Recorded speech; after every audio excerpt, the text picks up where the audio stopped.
welcome back to lesson 41 of Doodling with Purpose, your step-by-step guide to learning the secrets of Egyptian hieroglyphics. Okay, maybe not all the secrets, but we're going to teach you how to write them and draw them because, it's a cool skill to have. And who doesn't want to have new sets of knowledge, especially in this time when we're all kind of at home and looking for something to do? And hey, it's not just knowledge. This is a great bar trick. If you don't know someone's name, you can walk up to them and say, "Hey, would you like to learn how to write your name in hieroglyphics?" Guarantee you will learn their name. All right, time for a review. Let's jump into the 3 glyphs we learned last week. So first off, we're going to start with the bread on a reed mat, which is a rectangle, and then a little house on top of the rectangle, like that. It's bread on a mat. All right, next we're going to do the Scarab Beetle, which is sort of a heart, and then top is a round, do the eyes. The legs go up, middle legs down, and bottom legs all the way down. And if you want, you could draw a little raw sun at the top, which is a circle with a dot. All right, last up, we had the stone vase, curved lines, do the body, and then a round to connect for the handle.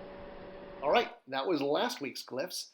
So this week, we're going to start with the oar. Not either oar, an actual oar, whether it's this giant oar sticking out the back, or all those little oars used by each of the individual workers with jobs, prisoners with jobs, slaves, okay, whatever you want to call them. They're rowing the boat. And we're going to do an oar. Oar is actually quite an important one because it is also the word for voice, and it's part of Murat Haru, which means true of voice, or justified, which is the Egyptian version of like R.I.P., rest in peace, Murat Haru. And this is the Haru part of Murat Haru. So it's going to be Haru, Haru, like in the back of your throat, and then an R-U, because CH is one sound in Egyptian, even though it's 4 letters in English to make up that sound. All right, so how do we do Haru? Well, we're going to draw an oar. Starts with the bottom, loop down, kind of like a heart, and then a column up. So half down, and then a column up. And you could do the bottom flat too. Sometimes it's flat. I'm just drawing it to a point. But it can also be done flat and loop around. And that is your oar. All right, speaking of columns up, we're going to be doing a column. We're going to do a specific kind of column. This is a column with a tenon on top, which is what you see there on the right side. A tenon is a joint that is used to insert into a hole in order to hold 2 pieces of wood or stone or tinfoil together, whatever it is you're building out of. Maybe not tinfoil.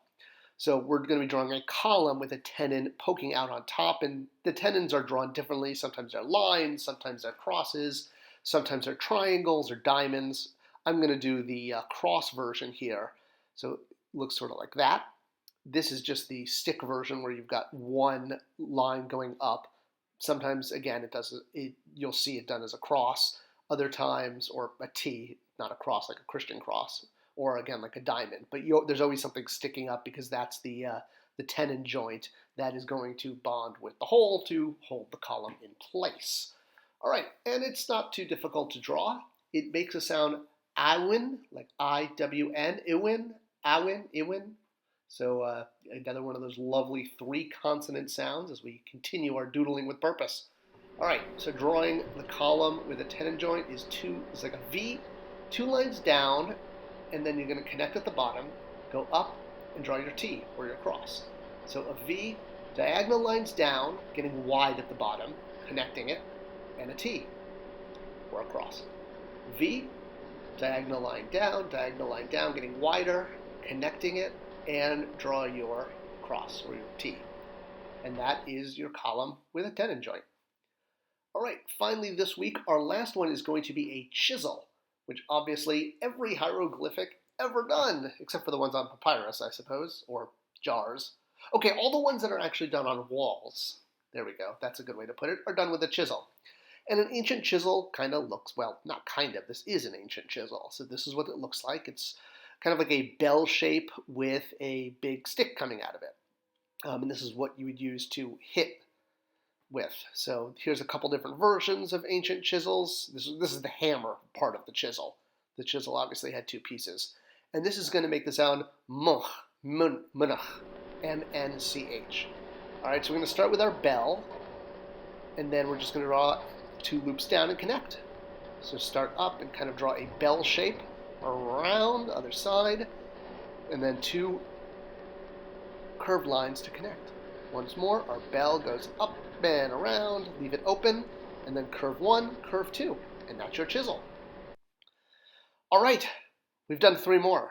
We are making huge progress on the triple consonant sounds. After this, we're going to head into the territory of different glyphs that actually are ideograms, like a glyph of a heart that actually means a heart versus actually meaning a word.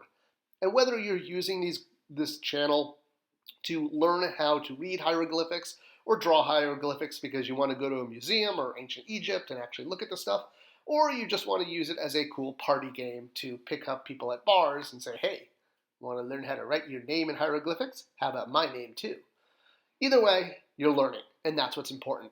I hope you'll join us again next week for more Doodling with Purpose. And if you like this video and this series, give it a like, give it a subscription, pass it off to other people, because sharing knowledge is fun and awesome. Thanks for watching. Always grateful to have you as a watcher. See you next week.